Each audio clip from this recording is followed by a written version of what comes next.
Mari kita mulai dengan satu pertanyaan.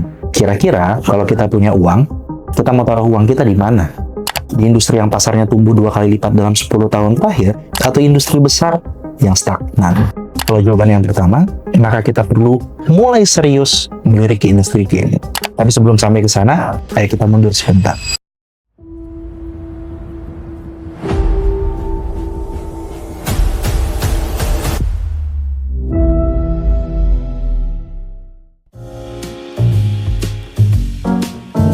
Dulu, kita awal 2000-an, game itu sederhana. PlayStation, Nintendo, warnet, main Point Blank, Counter Strike, Dota, atau Ragnarok. Waktu itu nggak ada yang mikir, game itu bisa jadi sesuatu yang serius secara ekonomi. Lomba ke 2015, smartphone makin murah, internet makin luas, dan tiba-tiba game ada di genggaman semua orang. Mobile Legends, PUBG Mobile, Free Fire, Clash of Clans, semua itu nggak jadi cuma hiburan, tapi jadi fenomena budaya dan juga ekonomi. Dan dari situlah, game berubah dari sekedar hobi jadi industri. Dari yang cuma main-main, jadi mata pencaharian. Dari hiburan, jadi sektor ekonomi kreatif yang serius. Tapi sebagian besar dari kita masih belum sadar betapa besarnya skala perubahan ini. Di video ini, kita mau coba breakdown semuanya. Datanya, peluangnya, dan apa yang harus kita lakukan supaya Indonesia nggak cuma jadi penonton di industri ini. Berdasarkan laporan WIAN Sosial tahun 2025, 95,1% pengguna internet Indonesia di usia 16 tahun ke atas itu aktif bermain video game. Dan rata-rata spending time-nya itu 7 jam 13 menit per minggu hanya untuk main game. Coba kita bayangin, itu artinya hampir semua orang Indonesia yang pakai internet pasti main game. Dan kalau kita ngomongin nilai ekonominya, industri game ini diproyeksikan bisa berkontribusi 35 sampai 71 triliun rupiah per tahun ke PDB nasional kita. Kalau ini hanya di Indonesia, coba bayangkan jika di kawasan Asia Tenggara. Pasar game di kawasan ini diproyeksikan mencapai 14 miliar US dollar atau sekitar 224 triliun rupiah pada tahun 2030 nanti. Dan dari seluruh negara di Asia Tenggara, Indonesia adalah pasar yang paling besar, terutama di sektor mobile gaming. Kita ini bukan pemain kecil, kita adalah pasar utamanya.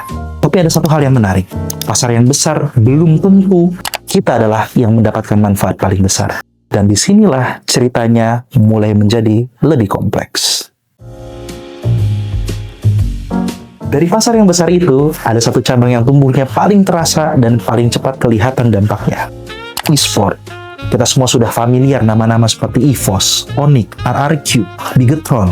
Tapi yang mungkin belum banyak disadari adalah ini bukan sekedar tim game. Ini adalah organisasi olahraga profesional yang punya nilai bisnis nyata. E-sport sudah diakui sebagai cabang olahraga berprestasi di Indonesia. Atlet e-sport bisa mewakili Indonesia di panggung internasional, dari SEA Games sampai kejuaraan dunia. Dan sudah berhasil juga membawa pulang medali serta mengharumkan nama Indonesia. Jadi kalau dulu cara kita bangga terhadap negara adalah lewat timnas sepak bola ataupun bulu tangkis, sekarang jadi atlet e-sport punya jalur yang sama untuk itu. Tapi e-sport itu bukan cuma soal jadi pro player. Begitu ekosistemnya tumbuh, muncul juga pekerjaan-pekerjaan baru di sekelilingnya.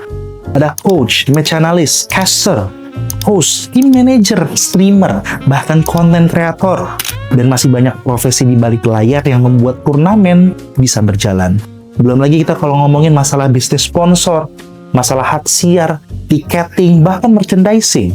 Ini semua membuat ekonomi kita bergerak.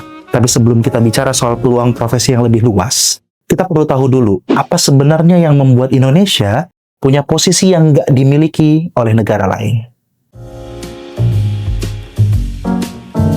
Sekarang, yang kita mau lihat adalah kenapa Indonesia punya modal yang sangat spesifik. Modal yang nggak semua negara itu punya. Kita punya kekayaan budaya, punya cerita rakyat yang kuat, punya mitologi, dan sejarah yang luar biasa beragam. Itu semua pasti bisa jadi bahan baku yang bikin game kita unik, otentik, dan punya daya tarik global. Dan sudah ada contohnya, Dreadout dari studio digital Happiness Bandung. Mereka mengemas horor khas Indonesia menjadi game yang bisa dimainkan jutaan orang di seluruh dunia. A Space for the Unbound dari Mojiken Studio Surabaya menceritakan kehidupan pedesaan Indonesia tahun 90-an dan berhasil memenangkan berbagai penghargaan internasional termasuk Japan Game Awards. Ketiga game ini bukan kebetulan sukses. Mereka sukses justru karena mereka berani jadi Indonesia, bukan mencoba meniru dari game luar. Dan ini jadi bukti bahwa kearifan lokal bukan hambatan untuk go global. Justru sebaliknya, kearifan lokal adalah keunggulan kompetitif yang nggak bisa ditiru oleh studio manapun dari luar negeri. Tapi kalau potensinya sebesar ini, kenapa kita belum jadi pemimpin di industri ini? Karena ada satu gap yang harus kita akui dan selesaikan. Dari semua potensi yang tadi diceritakan, ada satu ironi besar yang harus kita hadapi. Indonesia adalah pasar game terbesar di Asia Tenggara. Tapi sebagian besar, uang yang berputar di pasar itu mengalir ke luar negeri. Kita adalah konsumen terbesar, tapi belum bisa menjadi produsen yang sebanding. Pemerintah sebenarnya sudah bergerak. Pada tahun 2024, terbit Peraturan Presiden Nomor 19 tentang percepatan pengembangan game Indonesia. Ini adalah sinyal bahwa negara serius menempatkan industri game sebagai prioritas ekonomi kreatif. Tapi regulasi itu baru satu bagian dari solusi. Kenyataannya, tantangan di lapangan masih nyata. Studio lokal masih menghadapi keterbatasan pendanaan dan biaya produksi yang tinggi. Talenta yang spesifik di bidang game, meskipun sebenarnya sudah banyak skill yang overlap dengan industri lain seperti film, animasi, desain grafis, bahkan programming, masih belum banyak untuk masuk ke ekosistem game ini. Dan yang sering terlupakan, banyak developer Indonesia yang jago bikin game, tapi belum punya bekal yang cukup soal model bisnis, distribusi, dan strategi monetisasi untuk bisa bersaing di pasar global. Sebuah game yang bagus belum tentu bisa sukses tanpa riset pasar yang kuat, akses ke publisher yang tepat, perlindungan intellectual property, dan strategi pemasaran yang tajam.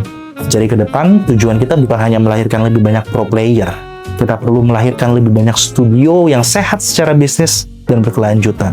Karena semakin banyak studio lokal yang sukses secara komersil, semakin banyak lapangan kerja yang tercipta, investasi yang masuk, dan pendapatan yang berputar di dalam negeri.